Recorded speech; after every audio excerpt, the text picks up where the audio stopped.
Баршаңызға қайырлы күн. Сіздермен Жуи Сенжанова. Бүгін біздер жареный манта, яғни қуырылған манта дайындап үйренетін боламыз. Ол үшін біздер өзіміздің қамырымызды дайындап аламыз. Кәдімгі манта әзірлеген сияқты қарапайым ғана судан, ұннан, тұздан осылай қамыр илейміз. Міне, осылай қатты қылып илейміз. Содан кейін бұны кішкене қоя тұрасыздар. Морозилке салып қойсаңыз да болады, 1-5-10 минутқа, болмаса осылай қойсаңыз да болады. Сосын илеп аламыз.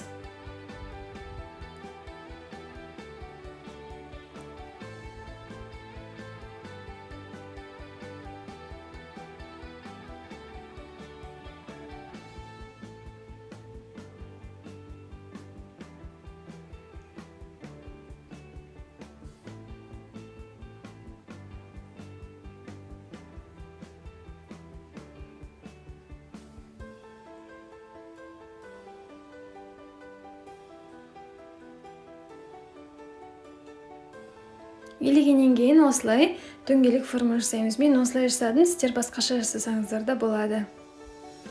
Осылай формалар шығарып аламыз бірдей қылдырып. Осы жареный мантыға тестаның кішкене қалың болғаны жақсы. Егер сіздер жұқа қылып илейтін болсаңыздар, онда әдемі болмай қалады және шықпай қалады. Міне, бұл қалың тестадан осылай әдемі болып шығады тек қана. Міне, осылай әдемі болып шығады. Жұп-жұқа болса, піскенде де өте әдемі болмайды, және істеугенде де ыңғайсыз болады. Міне, мынау қалың болғасын осылай әдемі болып шығып тұр.